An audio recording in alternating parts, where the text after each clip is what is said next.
বগুড়ায় অপহরণের ৬ ঘন্টা পর ব্যবসায়ীর মরদেহ উদ্ধার। সিসিটিভি ফুটেজ থেকে মাইক্রো চালক সহ ৩ জন আটক। মোটিভ সম্পর্কে নিশ্চিত নয় পুলিশ। আমরা তাৎক্ষণিক সেখানে যাই, যাওয়ার পরে মাইক্রোবাসকে আমরা পাই এবং মাইক্রোবাসের মধ্যে মাইক্রোবাসের চালককে পাই এবং মাইক্রোবাসের মধ্যে যাকে নিয়ে গেছে তার লাশটা পাই। খুলনায় শ্রমিক শক্তির নেতাকে গুলির ঘটনায় মামলা দায়ের। যুব শক্তির নেত্রী তনিমা তন্নি ডিবি হেফাজতে, বাকি আসামিদের খুঁজছে পুলিশ। কুমিল্লায় মনোনয়ন ঘিরে উত্তাপ বাড়ছে বিএনপির রাজনীতিতে। প্রশ্নের মুখে দলীয় শৃঙ্খলা, প্রভাব পড়তে পারে ভোটের সমীকরণে। যারা আজকে নমিনেশন পেয়েছেন তারা আওয়ামী লীগের দালালি করেছেন। বিএনপির আসলে ভোটগুলা যেভাবে মনে করেন যে ভাগ হবে, আর ওই ভাগের মাঝখান দিয়ে জামাত এবং এনসিপির তারা অনেক সুবিধা লুটে নেবে। নোয়াখালীর বিভিন্ন স্থানে সড়কের একাংশ দখল করে দেদারসে চলছে ইট বালুর ব্যবসা। যান চলাচলে বিঘ্নের পাশাপাশি ঘটছে দুর্ঘটনা, নজরদারি নেই প্রশাসনের। আমি রাস্তার উপর দিয়ে আসা লাগছিল, তো আরেকটা গাড়ি আসি আমাকে ধাক্কা দিয়ে অ্যাক্সিডেন্ট করে দেয়। গাড়ি ঘোড়ার ভয়ে আমরা অন্য জায়গা দিয়ে হাঁটতে হয়। অনেক গাড়ি আসে ওভারটেক করে আমাদের চাপ দেয়, আমরা গাড়ি দুর্ঘটনা হয়। খুলনায় বিলুপ্তির পথে কবি কৃষ্ণচন্দ্র মজুমদারের স্মৃতিচিহ্ন। পৈতৃক ভিটার বেশিরভাগই বেদখল। নতুন প্রজন্মের কাছে অনেকটাই অচেনা, অবিভক্ত বাংলার জনপ্রিয় এই কবি।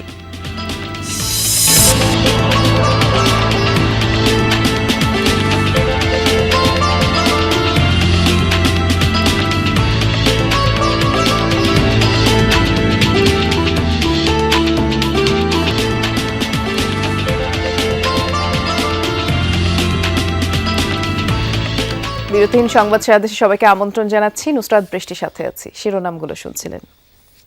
বগুড়ার দুপচাঁচিয়ায় অপহরণের ৬ ঘন্টা পর ব্যবসায়ীর মরদেহ উদ্ধার করেছে পুলিশ।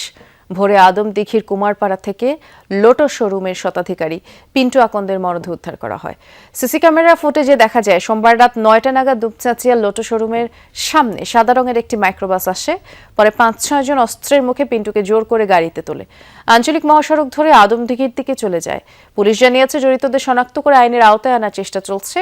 অপহরণে ব্যবহৃত মাইক্রোবাসের চালক সহ ৩ জনকে আটক করা হয়েছে। প্রাথমিক ধারণা, শ্বাসরোধ করে হত্যা করা হয়েছে পিন্টুকে।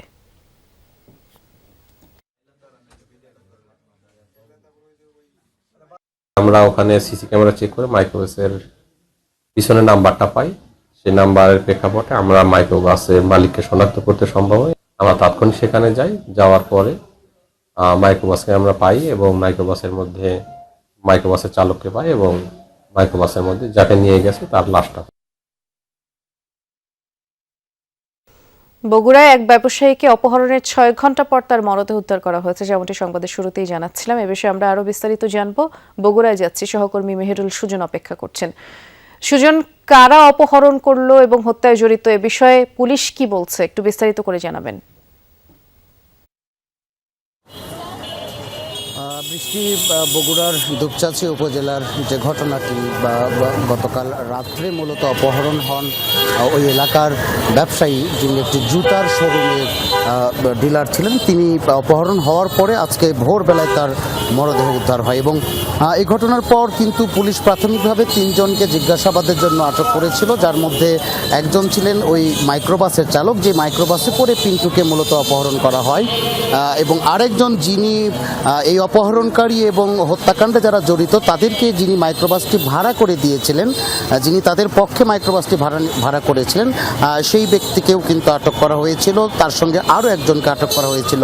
তবে দিনভর জিজ্ঞাসাবাদ শেষে মাইক্রোবাসের যিনি চালক সানোয়ার এবং যিনি মাইক্রোবাসটি ভাড়া করেছিলেন অপহরণকারীদের জন্য, এই 2 জনকে কিন্তু পুলিশ শনাক্ত করেছে এই ঘটনায় জড়িত হিসেবে। এবং বাকিদের পরিচয় পুলিশ এখন তদন্তের স্বার্থে প্রকাশ করছে না, তবে তাদের পরিচয় পুলিশ জানতে পেরেছে। ড্রাইভার এবং যিনি গাড়ি ভাড়া করেছিলেন তাদের কাছ থেকে এই পর্যন্ত তথ্য পুলিশ আমাদেরকে জানিয়েছে। তবে এই হত্যাকাণ্ডের পিছনে আসলে কি কারণ সেটি কিন্তু পুলিশ এখন স্পষ্ট করতে পারেনি। আমি সারাদিনই দুপচাঁচিয়াতে আজকে ছিলাম।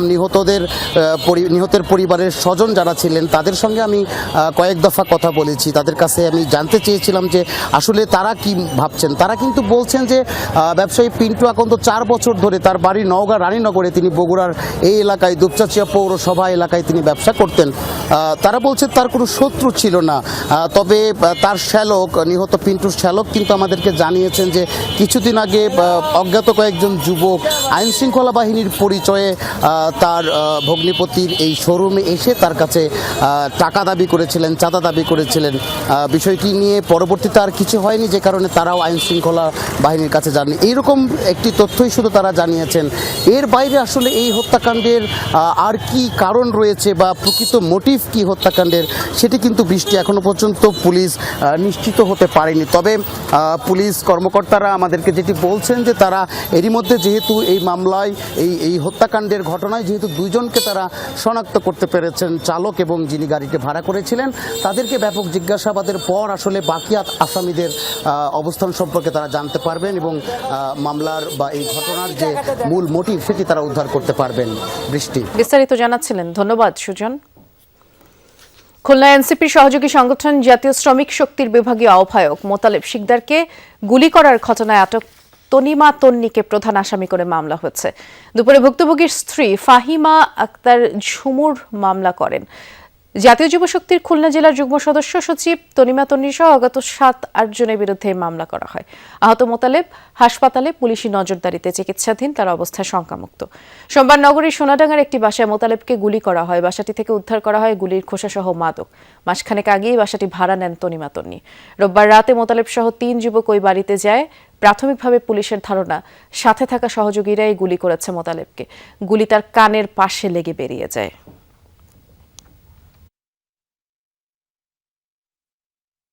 এর সাথে যারা জড়িত আছে আমি তো চিনি না, তাদেরকে চিহ্নিত করে তাদেরকে বিচারের আওতায় আনা উচিত। ঘটনার সঙ্গে কারা কারা জড়িত প্রত্যেকটা নাম আমরা পেয়েছি এবং কি অস্ত্র ব্যবহার হয়েছে, কে অস্ত্র ব্যবহার করেছে, প্রত্যেকটা নাম আমরা পেয়েছি। আমরা অতি শীঘ্রই বাকি আসামিদের আমরা অ্যারেস্ট করতে সক্ষম হব। এই ব্যাপারে আমরা বিস্তারিত জানতে খুলনায় যাচ্ছি, সহকর্মী প্রবীর বিশ্বাস অপেক্ষা করছেন। প্রবীর, তনিমা তন্নিকে আটকের পর জিজ্ঞাসাবাদে কি ধরনের তথ্য পেয়েছে পুলিশ, একটু বিস্তারিত করে জানাবেন।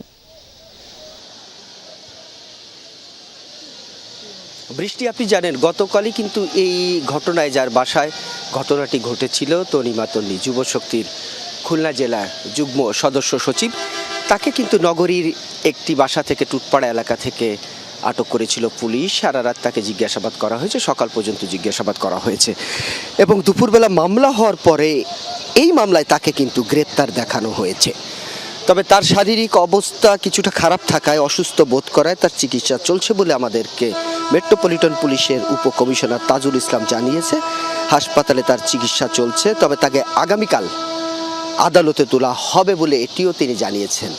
আদালতে তোলার পর তাকে রিমান্ড চাওয়া হইবে কিনা এই ব্যাপারে ডেপুটি কমিশনার বলেছেন যে এটি আসলে আলোচনা চলছে, পরে জানানো হবে রিমান্ড হওয়া লাগবে কিনা, রিমান্ড অনুমোদন বা রিমান্ড চাইবে কিনা। তবে এ পর্যন্ত জিজ্ঞাসাবাদে যেটি বেরিয়ে এসে আমাদের কাছে বলার চেষ্টা করেছে সেটি হচ্ছে এই ঘটনায় 6 জন 7 জন কিংবা 8 জন ছিল এবং তারা হয়তোবা টাকা পয়সার কোনো লেনদেন, নতুবা মাদকের কোনো কারবার অথবা মাদক সেবন, এই সব ঘটনাকে কেন্দ্র করে এই ঘটনাটা ঘটে থাকতে পারে বলে আমাদেরকে জানানো হয়েছে। এবং সেই বিষয়টি যারা এখানে ছিল সেটি তারা নিশ্চিত, কারা কারা ছিল তাদেরকে ধরার জন্য পুলিশের জোর তৎপরতা চলছে। অপরদিকে যিনি ভুক্তভোগী, অর্থাৎ সেই ভুক্তভোগীর স্ত্রী, তিনি মামলা করেছেন আজ দুপুরে। তনিমাকে প্রধান আসামি এবং তার নামে একমাত্র নামীয় আসামি তনিমা, এ বাদে বাকি 7 জন 8 জন এই ঘটনার সাথে জড়িত ছিল অজ্ঞাত নামে তাদেরকে আসামি করা হয়েছে। এ ব্যাপারে তিনি বলেছেন যেহেতু তনিমার বাসায় এই ঘটনাটি ঘটেছিল সে কারণেই তার নামটা যখন বারবার আসছে তার নামে করা হয়েছে, আর বাকি যেহেতু কাউকে চেনে না জানে না সে কারণে তিনি অজ্ঞাতদের আসামি করেছে, বাকিটা পুলিশ খুঁজে বের করবে তিনি প্রত্যাশা করছেন। এবং তিনি এটাও বলেছেন যে আসলে ঘটনা কি ঘটেছিল, কারা প্রকৃত দোষী সেই ঘটনা পর্যালোচনা করে পুলিশ সুষ্ঠু ব্যবস্থা নেবে এবং সেইভাবে আইনের প্রক্রিয়াটি এগোবে। তবে এর বিচার দাবি করেছেন তার স্ত্রী এবং তিনি সংশয় প্রকাশ করেছেন যে গুলিটা একদম কানের বাঁ পাশ দিয়ে ছিদ্র হয়ে খানিকটা কেটে যে বাইরে চলে গিয়েছিল, এটা 1 থেকে 2 ইঞ্চি যদি ডান পাশটায় লাগতো তাহলে একদম তার মাথা ভেদ করে হয়তো গুলিটি বেরিয়ে যেতে পারত, সেরকম একটা জায়গায় থেকে তিনি বলেছেন যে সৃষ্টিকর্তা তার স্বামীকে মাফ করেছেন, এটা তিনি শুকরিয়া আদায় করেছেন। তবে এটার বিচার চান। অপরদিকে পুলিশ বলেছেন যে এই ঘটনায় যারা জড়িত ছিল এবং যে কারণেই এই ঘটনা ঘটুক না কেন সেটি উদ্ঘাটনের তারা জোর তৎপরতা চালাচ্ছে। বৃষ্টি, ধন্যবাদ। আমরা শুনছিলাম প্রবীর। ময়মনসিংহের ভালুকায় ধর্ম অবমাননার অভিযোগ তুলে পিটিয়ে হত্যা এবং মরদেহ পোড়ানোর চেষ্টায় কারখানা শ্রমিক দীপুচন্দ্র দাসের বাড়ি পরিদর্শন করেছেন বিভিন্ন মানবাধিকার সংগঠনের নেতারা। দুপুরে নাগরিক কোয়ালিশনের আলোকচিত্রী মানবাধিকার কর্মী শহীদুল আলম সহ 18 জনের একটি দল দীপুর পরিবারের সাথে সাক্ষাৎ করেন। এ সময় তার পরিবারের সদস্যদের সাথে কথা বলেন মানবাধিকার কর্মীরা। পরিদর্শন শেষে শহীদুল আলম বলেন, মবের ঘটনায় রাষ্ট্র আইন শৃঙ্খলা বাহিনীর অবহেলা দৃশ্যমান। অন্তর্বর্তীকালীন সরকারের কাছে যে প্রত্যাশা ছিল তা পূরণ হয়নি বলেও মন্তব্য করেন তিনি। যারা ধর্মের নামে সন্ত্রাস করছে তাদের দ্রুত আইনের আওতায় আনার দাবিও জানান মানবাধিকার কর্মীরা।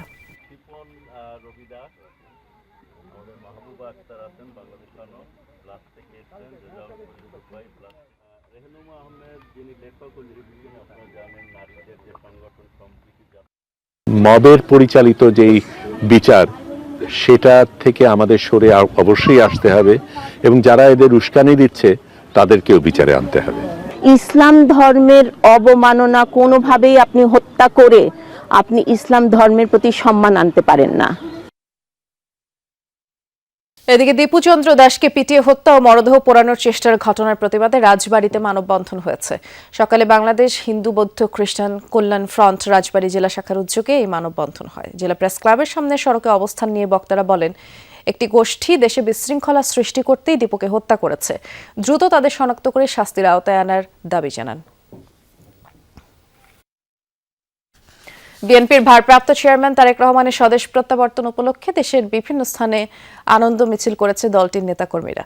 গাজীপুরে গাছা থানা বিএনপির উদ্যোগে আনন্দ র্যালি অনুষ্ঠিত হয়েছে। বড়বাড়ি থেকে র্যালিটি বের হয়ে ঢাকা ময়মনসিংহ মহাসড়কের বিভিন্ন গুরুত্বপূর্ণ পয়েন্ট প্রদক্ষিণ করে।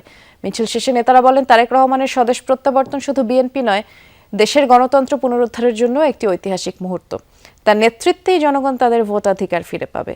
এ সময় গাছা থানা 37 নং ওয়ার্ড বিএনপি অঙ্গ সংগঠনের নেতাকর্মীরাও উপস্থিত ছিলেন।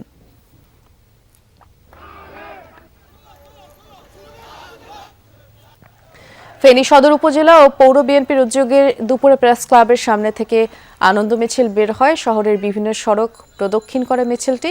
নেতারা এ সময় বলেন, তারেক রহমানের স্বদেশ প্রত্যাবর্তন দেশের ইতিহাসে স্মরণীয় হয়ে থাকবে। তাকে যে সংবর্ধনা দেওয়া হবে তা এশিয়া মহাদেশের মধ্যে সবচেয়ে সেরা সংবর্ধনা হবে। মিছিলে বিএনপির জাতীয় নির্বাহী কমিটির সদস্য মশিউর রহমান বিপ্লব সহ স্থানীয় বিএনপির নেতাকর্মীরা উপস্থিত ছিলেন। আনন্দ মিছিল হয়েছে ময়মনসিংহেও। দুপুরে দক্ষিণ জেলা বিএনপির উদ্যোগে নগরীর টাউন হল থেকে আনন্দ মিছিল বের করা হয়। শহরের প্রধান প্রধান সড়ক প্রদক্ষিণ করে মিছিলটি রেলওয়ে কৃষ্ণচূড়া চত্বরে গিয়ে শেষ হয়। সেখানে সংক্ষিপ্ত সমাবেশ অনুষ্ঠিত হয়। মিছিলে ময়মনসিংহ দক্ষিণ জেলা বিএনপির সদস্য সচিব রকুনুজ্জামান সরকার রোকন সহ অন্যরা উপস্থিত ছিলেন। জামালপুরেও তারেক রহমানের স্বদেশ প্রত্যাবর্তন উপলক্ষে আনন্দ মিছিল হয়েছে। বেলা 12টায় শহরের শফি মিয়ার বাজার মোড় থেকে মিছিল বের হয়ে শহরের প্রধান সড়কগুলো প্রদক্ষিণ করে। পরে সংক্ষিপ্ত সমাবেশে বক্তারা বলেন, তারেক রহমানের স্বদেশ প্রত্যাবর্তন ঐতিহাসিক করতেই দলের নেতাকর্মীরা প্রস্তুত।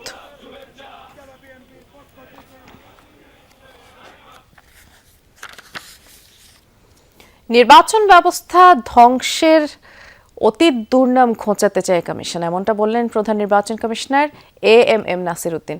বললেন, ত্রয়োদশ সংসদ নির্বাচন ও গণভোট উপলক্ষে রিটার্নিং অফিসার ও মাঠ প্রশাসনের কর্মকর্তাদের সাথে বৈঠক করে নির্বাচন কমিশন। বৈঠকে সিইসি বলেন, কমিশন প্রমাণ করতে চায় সঠিক ও সুষ্ঠু নির্বাচন করা সম্ভব। আইনের শাসন নিশ্চিতে সবার জন্য সমানভাবে আইন প্রয়োগের উপরও জোর দেন প্রধান নির্বাচন কমিশনার। ইসির সাথে বৈঠকের পর আইজিপি বাহারুল আলম জানান, 5 আগস্টের পর আইন শৃঙ্খলা প্রতিষ্ঠায় নানা অসুবিধা ভোগ করেছে পুলিশ। তারপরও নির্বাচন অবাধ ও শান্তিপূর্ণ করার সক্ষমতা আছে বাহিনীর। আপনাদের কথা আমরা শুনবো ইনশাআল্লাহ। আপনাদের সবাইকে আজকে থেকে আমরা এটা মনিটর এন্ড ট্র্যাকিং করব। সো আমরা যদি সঠিকভাবে দায়িত্ব পালনে ব্যর্থ হই, আমরা আমাদের ভবিষ্যৎ প্রজন্মকে জবাব দিতে পারবো না রে ভাই। এই দেশটা আমার, আপনার সকলের দেশ। এই দেশটাকে সঠিকভাবে সঠিক অবস্থায় রেখে যাওয়া এটা আমাদের দায়িত্ব। বলা হচ্ছে আমরা নির্বাচন ব্যবস্থাকে ধ্বংস করে দিয়েছি, বলা হচ্ছে আমরা সব যোগসাজশ করে একটা ম্যানেজড ইলেকশন করেছি। এই অপবাদ থেকে আমরা মুক্তি চাই। নির্বাচন যত ঘনিয়ে আসছে ততই কুমিল্লায় বিএনপির রাজনীতিতে অস্বস্তি বাড়ছে। তৃণমূলের ভাষ্যমতে জেলার 11টি আসনের 4টিতেই ত্যাগীরা মনোনয়ন বঞ্চিত। এতে করে প্রশ্নের মুখে দলীয় শৃঙ্খলা এবং ভোটের সমীকরণ। স্থানীয়রা বলছেন বিএনপির এই বিভাজনের সুযোগ নিচ্ছে জামায়াত, যদিও তা মানতে নারাজ বিএনপির মনোনীতরা। নির্বাচনের তফসিল ঘোষণার পর থেকেই কুমিল্লায় স্থানীয় বিএনপির নেতাকর্মীদের মধ্যে স্পষ্ট হয়ে উঠেছে বিভাজন। 11টি আসনের মধ্যে 4টিতেই রয়েছে একাধিক মনোনয়ন বঞ্চিত প্রার্থী। তৃণমূলের কর্মীদের শঙ্কা, ত্যাগীদের মনোনয়ন না দেয়া কেন্দ্রীয় সিদ্ধান্তের অসন্তোষ এবং নেতাদের অভ্যন্তরীণ দ্বন্দ্বের প্রভাব পড়বে ভোটে। এখন একটি প্রশ্নই জনমনে, এই বিভাজনের দায় আসলে কার? জনাব মুবাশশির আলম ভূঁইয়া 1500টি মামলা তিনি মোকাবেলা করেছেন, নেতাকর্মীদের খবর নিয়েছেন। যারা আজকে নমিনেশন পেয়েছেন তারা আওয়ামী লীগের দালালি করেছেন। বিএনপির পক্ষ হয়ে বিভিন্নভাবে নমিনেশন পেপার কিনতেছে, তাদের কিনাতে বিএনপির আসলে ভোটগুলা যেভাবে মনে করেন যে ভাগ হবে, আর ওই ভাগের মাঝখান দিয়ে জামাত এবং এনসিপির তারা অনেক সুবিধা লুটে নেবে। জামাত যে ধর্মের নামে যে অপরাজনীতি করে, জামাত যে ধর্মের নামে জান্নাতের টিকিট বিক্রি করে, কোরআনের অপব্যাখ্যা করে, রাসূলের আচরণের অপব্যাখ্যা করে, এটা এলাকার মানুষ খুব ভালোভাবে জানে।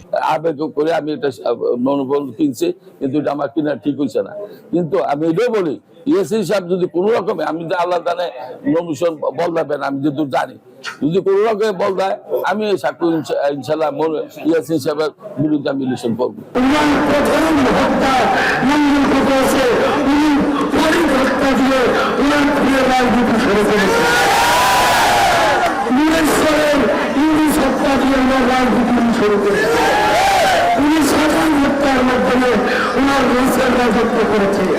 স্থানীয়রা বলছেন বিএনপির বিভক্তির সুফল পুরোদমে নিচ্ছে জামায়াত। দলটির প্রার্থীরা প্রচারণা চালিয়ে যাচ্ছেন নির্বিঘ্নেই, যদিও বিএনপি মনোনীতরা বিষয়টি মানতে নারাজ। এদিকে দলটির সিনিয়র নেতা বলছেন অচিরেই সব জটিলতা নিরসন করা হবে। আমরা কোনো অকারেন্সে কোনো জড়িত হইনি। 5 আগস্টের পরে আপনারা লক্ষ্য করেছেন যে গোটা বাংলাদেশে আমাদের একটা নেতাকর্মীও কোনো অকারেন্সে জড়িত হয় না, চাঁদাবাজি টেন্ডারবাজি, এগুলো দেখে মানুষ আমাদের প্রতি মুগ্ধ হয়েছে। কারো কারো মনোমালিন্য থাকতে পারে, মান অভিমান থাকতে পারে, সেগুলি থাকবে না, সবই ঠিক হয়ে যাবে। প্রতিযোগিতা না থাকলে তো এটার কোনো মজা থাকবে না, জনগণও কোনো ইন্টারেস্ট পাবে না। প্রতিযোগিতা হোক, সেটা আমরা সেভাবেই মাঠে তাদেরকে সাদরে গ্রহণ করব। যে যে এলাকায় যে ধরনের সমস্যা, সেটাকে মোকাবেলা করার জন্য আমরা প্রত্যেক সেন্টারে একটি কমিটি করে সেইভাবে আমরা নির্বাচনে অংশগ্রহণ করব। স্থানীয় পর্যবেক্ষকদের মতে বিএনপির বিদ্রোহী অবস্থান যতটাই গভীর হচ্ছে, জামায়াতের অবস্থান ততটাই শক্ত হচ্ছে। এখন দেখার বিষয় মনোনয়ন চূড়ান্তের আগেই এই সমস্যা সমাধানে কি ভূমিকা নেয় দলটি, আর তার উপর নির্ভর করছে জেলার আগামী দিনের রাজনৈতিক অবস্থান ও ভোটের সমীকরণ। খোকন চৌধুরী, যমুনা নিউজ, কুমিল্লা। ত্রয়োদশ জাতীয় নির্বাচনে বিভিন্ন আসনে মনোনয়নপত্র সংগ্রহ করছেন প্রার্থীরা। গোপালগঞ্জের 3টি আসনে এখন পর্যন্ত মনোনয়ন ফর্ম সংগ্রহ করেছেন 21 প্রার্থী। দুপুরে গোপালগঞ্জ 1 আসন থেকে বিএনপি প্রার্থী সেলিমুজ্জামান সেলিমের পক্ষ থেকে মনোনয়নপত্র সংগ্রহ করা হয়। 2 আসনে বিএনপি প্রার্থী ডাক্তার KM বাবর আলী, গোপালগঞ্জ 3 আসনে বিএনপি প্রার্থী SM জিলানির পক্ষ থেকেও মনোনয়ন সংগ্রহ করা হয়। এছাড়া গোপালগঞ্জ 2 আসন থেকে স্বতন্ত্র প্রার্থী হিসেবে রনি মোল্লা ও মশিউর রহমান মনোনয়নপত্র সংগ্রহ করেছেন। ব্রাহ্মণবাড়িয়া 5 আসনে গণ অধিকার পরিষদের মনোনীত প্রার্থী নজরুল ইসলাম নজুর পক্ষে মনোনয়নপত্র সংগ্রহ করেছেন দলটির নেতাকর্মীরা। দুপুরে নবীনগর উপজেলা নির্বাহী কর্মকর্তা ও সহকারী রিটার্নিং অফিসারের কাছ থেকে ফর্ম সংগ্রহ করা হয়। এ সময় স্থানীয় গণ অধিকার পরিষদের বিভিন্ন পর্যায়ের নেতাকর্মীরাও উপস্থিত ছিলেন। নেত্রকোনার LGADর অপরিকল্পিতভাবে নির্মাণাধীন এক সেতু এখন এলাকাবাসীর গলার কাঁটা। ছোট্ট নদীর বুকে মাত্র 2টি পিলার বসানো হলেও গ্রামীণ বাজারের উপর দিয়ে উড়াল সড়ক তৈরির মাধ্যমে সেতু নির্মাণ করা হচ্ছে। স্থানীয়দের অভিযোগ, এতে সরকারের কোটি কোটি টাকা অপচয় হচ্ছে। অপরদিকে জমি অধিগ্রহণের আশ্বাস দিয়ে ব্যক্তি সম্পদের উপর পিলার নির্মিত হলেও সেই প্রক্রিয়া শুরু হয়নি। নেত্রকোনার দুর্গাপুরের বাকলজোড়া ও কলমাকান্দার কৈলাটি ইউনিয়নের সংযোগ স্থাপন করেছে এই সেতু। বসতবাড়ি, ফসলি জমি আর বাজার ঘুরে 11টি পিলারের উপর উড়াল সড়কসহ তৈরি হচ্ছে 240 মিটার দৈর্ঘ্যের সেতুটি। এর মধ্যে মূল নদীর দুপাশে পিলার মাত্র 2টি। স্থানীয়রা বলছেন, নদী পারাপারের জন্য 40 থেকে 50 মিটার দৈর্ঘ্যের একটি সেতু নির্মাণই যথেষ্ট হতো। অতিরিক্ত অর্থ ব্যয় করে বিস্তীর্ণ জায়গা জুড়ে নির্মাণাধীন সেতুর উপকারভোগী কারা, প্রশ্ন দুপারের বাসিন্দাদের। এখানে গাছরা ভরা ছিল, একটা গাছের দাম 30, 35, 40 হাজার টাকা করে ছিল। এখন একটা পুরো বাজার হইয়া বাড়ি ঘর ভাঙিয়া পড়ে। এটা কার স্বার্থে, কিসের জন্য, এটা আমরা গরিব মানুষ করে যাচ্ছি। তারা নিজের স্বার্থ হাসিলের জন্য ওরা এইসব প্রজেক্ট দিয়েছে, এবং যেখানে যেটা প্রয়োজন নাই সেটাও সেখানে দিয়েছে। 2022 সালের অক্টোবরে প্রায় 27 কোটি টাকা ব্যয়ে সেতুর টেন্ডার আহ্বান করে এলজিইডি। এরপর 2024-এর জুলাইয়ে কাজ শেষ করার কথা থাকলেও তা হয়নি। নির্ধারিত সময় কেবলমাত্র সেতুর পিলারের কাজ সম্পন্ন হয়েছে। স্থানীয়দের অভিযোগ, অপরিকল্পিতভাবে সেতুর ডিজাইন করা হয়েছে। এতে একদিকে যেমন সরকারের টাকা অপচয় হচ্ছে, অন্যদিকে বাড়ি সহ ফসলি জমি নষ্ট হচ্ছে। আটকে আছে জমি অধিগ্রহণের কাজও। কয়েক বছর ধরে তারা কাজ করতেছে, কিন্তু বলবে দিচ্ছি কিন্তু আমরা পাইতেছি না। আর খালি আশা দিচ্ছে, আজকে এই অফিসার আসে, কালকে এই অফিসার আসে, কিন্তু আমরা টাকার বেলায় কোনো কিছুই পাচ্ছি না। টাকাটা যদি ওদেরকে দিয়ে দেওয়া হয় খুব তাড়াতাড়ি, তাহলে ওরা অন্য জায়গায় স্থানান্তর হয়ে যায়, ঘর বাড়ি বসতবাড়ি করে। করছে ঠিক আছে, এখন তারা এই যে সদস্যরা আছে তারা যদি টাকাটা পাওয়া যায়, তারা অন্য জায়গায় যায় বাড়ি করতে পারে। এই সুবিধা আর কি সবাই এলাকাবাসী দিয়েছে। অর্থের অপচয় হয়নি দাবি এলজিইডি কর্মকর্তার। বলছেন, কাজ শুরুর আগে হাইড্রোলজি জরিপ করেই সেতুর নকশা করা হয়েছে। সময় বাড়িয়ে 2026-এর জুনে কাজ শেষ করার আশ্বাস দিয়েছেন তিনি। অর্থের অপচয় সাধারণ জনগণের প্রয়োজনীয়তা বেশি ছিল। এটা একটা গ্রামীণ বাজার, এখানে সবই হয়, কৃষকের ধান বিক্রি হয়। বাজারটা ঠিক রাখার জন্য বাজারের উপর দিয়ে নিয়ে বাজারটা ক্রস করে তারপরে নেওয়া আছে। সোমেশ্বরী নদীর উপর নির্মাণাধীন সেতুর টেন্ডার পেয়েছে বেসরকারি ঠিকাদারি প্রতিষ্ঠান ABC construction. Sabrina Liza, Jamuna news. নোয়াখালীর বিভিন্ন স্থানে ব্যস্ত সড়কের একাংশ দখল করে দেদারসে চলছে বালু, পাথর, ইটের ব্যবসা। এতে যান চলাচল বিঘ্নের পাশাপাশি দুর্ঘটনাও বাড়ছে। অভিযোগ রয়েছে, দীর্ঘদিন ধরে এমন অবৈধ কার্যক্রম চললেও নজরদারি নেই প্রশাসনের। নোয়াখালী চট্টগ্রাম মহাসড়কে নির্মাণ সামগ্রী রেখে চলছে ব্যবসা। 4 লেনের সড়ক হয়ে পড়ছে 2 লেন। এমন চিত্র নোয়াখালীর বেগমগঞ্জের। শুধু এই উপজেলাই নয়, পাশের সোনাইমুড়ি ও সদর উপজেলার চিত্র একই। ফলে চলাচলের সমস্যা হচ্ছে 3 উপজেলার প্রায় 14 লাখ মানুষের। কিছু ব্যবসায়ী, অশুদ্ধ ব্যবসায়ী বালু, কণা অনেক কিছু ফেলে রাস্তা ভর করে ফেলছি। আমি রাস্তার উপর দিয়ে আসা লাগছিল, তো আরেকটা গাড়ি আসে আমাকে ধাক্কা দিয়ে অ্যাক্সিডেন্ট করে দেয়। আমরা সবাই হিরে করতে পারি না, জানি গাড়ি ঘোড়ার ভয়ে আমরা অন্য জায়গা দিয়ে হাঁটতে হয়। সাধারণ মানুষ তো আছেই, সড়ক দখলে নিয়ে এমন ব্যবসার বলি হচ্ছে স্কুলগামী শিশুরাও। রাস্তা শুরু হয়ে যাওয়ায় প্রায়ই ঘটছে দুর্ঘটনা, এমনকি ঘটেছে মৃত্যুর ঘটনাও। গত বৃহস্পতিবারে একজন ছাত্র অ্যাক্সিডেন্ট হয়েছে, এখন আমরা ভয় পাইতেছি। রিক্সা আমাকে মারে দিয়েছে, পরে আমি এখানে ব্যথা পেয়েছি, আবার হাঁটুর এখানে ব্যথা পেয়েছি। আমাদের আসতে অনেক কষ্ট হয়, বাচ্চা পোলাপান নিয়ে আসতে কষ্ট হয়, বাচ্চা পোলা অনেক অ্যাক্সিডেন্ট হয়। আমাদের একটা ছাত্র মারা গেছে। রাস্তার উপর নির্মাণ সামগ্রী রাখায় উঠছে ধুলাবালি, বাড়ছে বায়ু দূষণ। এতে শ্বাসকষ্টজনিত সমস্যাও দেখা দিচ্ছে অনেকের। অর্ধেক রাস্তা মারেই রাখে, অনেক গাড়ি আসে ওভারটেক করে আমাকে চাপ দেয়, আমরা গাড়ি দুর্ঘটনা হয়। পাবলিক মারা যাইতেছে, ব্যবসা বাণিজ্য করতেছে, রাস্তা ব্লক করি, গাড়ি ওভারটেক করা যায় না, মানুষ অ্যাক্সিডেন্ট হয়। নাকে দিয়ে মুখে দিয়ে ধুলাবালু ঢুকে, ধুলাবালু ভরে গেছে, শ্বাসকষ্টের সমস্যা। প্রশাসন বলছে, কম্বাইন্ড অপারেশনের মাধ্যমে অবৈধ এই ব্যবসা বন্ধে শিগগিরই নেওয়া হবে পদক্ষেপ। আপনাদের মাধ্যমে আমরা অলরেডি অবগত হয়েছি। আর্মির যে ক্যাম্প আছে সেই ক্যাম্পের কমান্ডার এবং র্যাবের যিনি দায়িত্বরত অফিসার আছেন তার সাথে আমরা কথা বলেছি। আমরা কম্বাইন্ড একটি অভিযান অতি শীঘ্রই আপনারা দেখতে পারবেন। শরীফ ফারুকি, যমুনা নিউজ। 8 দফা দাবিতে বিভিন্ন জেলায় ক্লাস পরীক্ষা বর্জন করে দ্বিতীয় দিনের মতো বিক্ষোভ করেছেন কৃষি প্রশিক্ষণ ইনস্টিটিউটের শিক্ষার্থীরা। দুপুর 12টার দিকে রংপুর কুড়িগ্রাম মহাসড়ক অবরোধ করে তাজহাট কৃষি ডিপ্লোমা ইনস্টিটিউটের শিক্ষার্থীরা ঘণ্টাব্যাপী এই অবরোধে লালমনিরহাট এবং কুড়িগ্রামের সাথে সারা দেশে সড়ক যোগাযোগ বন্ধ হয়ে যায়। ডিপ্লোমা কৃষিবিদদের পাবলিক বিশ্ববিদ্যালয়ে উচ্চ শিক্ষা গ্রহণের সুযোগ, কৃষি ডিপ্লোমা শিক্ষার মানোন্নয়নের শিক্ষা সংকট দূর করা সহ 8টি দাবি তুলে ধরেন আন্দোলনকারীরা। তারা অভিযোগ করেন, কৃষি উপদেষ্টার আশ্বাসে 9 মাস পার হলেও দাবি বাস্তবায়নে কোনো উদ্যোগ নেওয়া হয়নি, আর দাবি আদায় না হলে কঠোর কর্মসূচির হুঁশিয়ারি দেন তারা। এছাড়াও বরিশাল, নোয়াখালী, ঝিনাইদহ সহ কয়েকটি জেলার সড়ক অবরোধ কর্মসূচি পালন করেন কৃষি প্রশিক্ষণ ইনস্টিটিউটের শিক্ষার্থীরা।